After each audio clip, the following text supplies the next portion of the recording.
Hi, and welcome to Aussie Boomers Travel. Tips, tricks, and reviews for over 50 for people who are travelling. This time we are going to Tam Coc.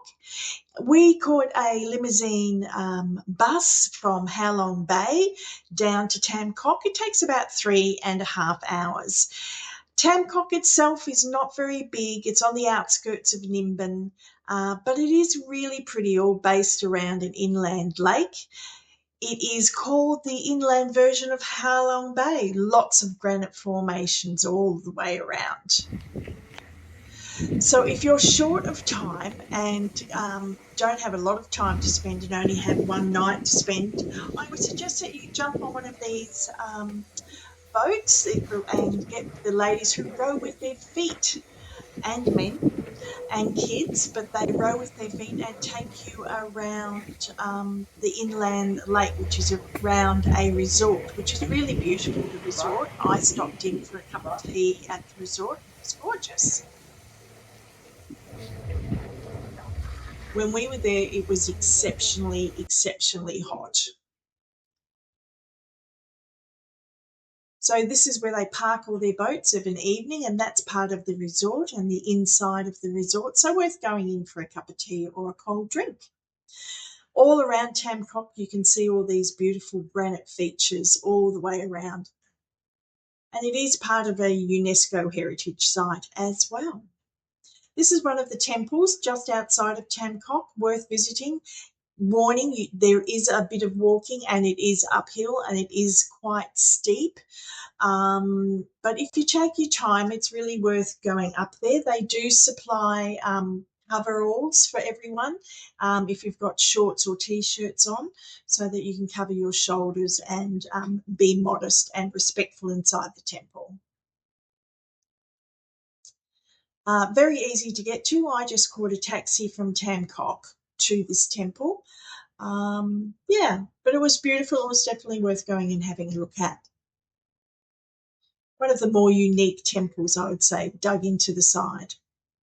So again, this is the another view of the lake, and we are now at King Kong Island, where they filmed King Kong, or Skull Island. This is why most people come to Tam Coc.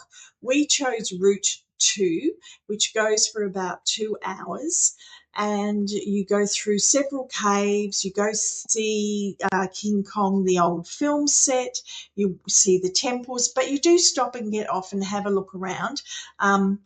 If you've got a cushion, maybe bring a cushion. The seats are quite hard.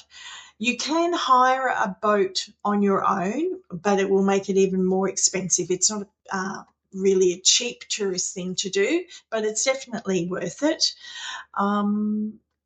We went with another Australian couple.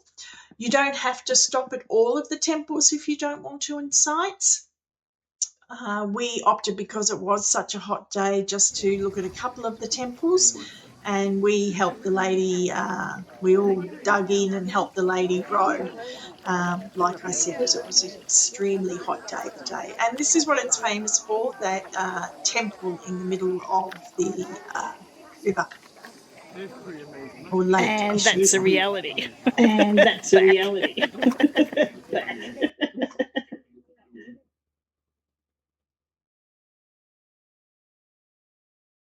So you can see here, yeah, the temples were beautiful. The ladies work very, very hard. And it is quite well organised. But Route 2 was the one that we went to. This is a bit of a view of one of the, looking out from one of the temples out to the ladies coming around the corner there. There are lots of shady spots. There are plenty of places to grab water if you need. Again, some more of the temples.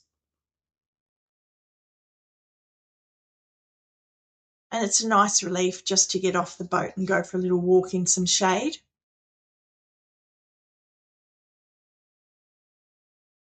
And inside one of the other temples, all the beautiful lanterns. This is back, and this is where we stayed at Tam Coc Boutique Garden. Great location, an amazing view from the pool. The staff were fantastic. A smallish room, but it's air conditioned, very small wardrobe, but you probably only stayed there a couple of days. They're like little villas. No buffet breakfast, so they've just got a limited choice. Please subscribe or like or hit notifications.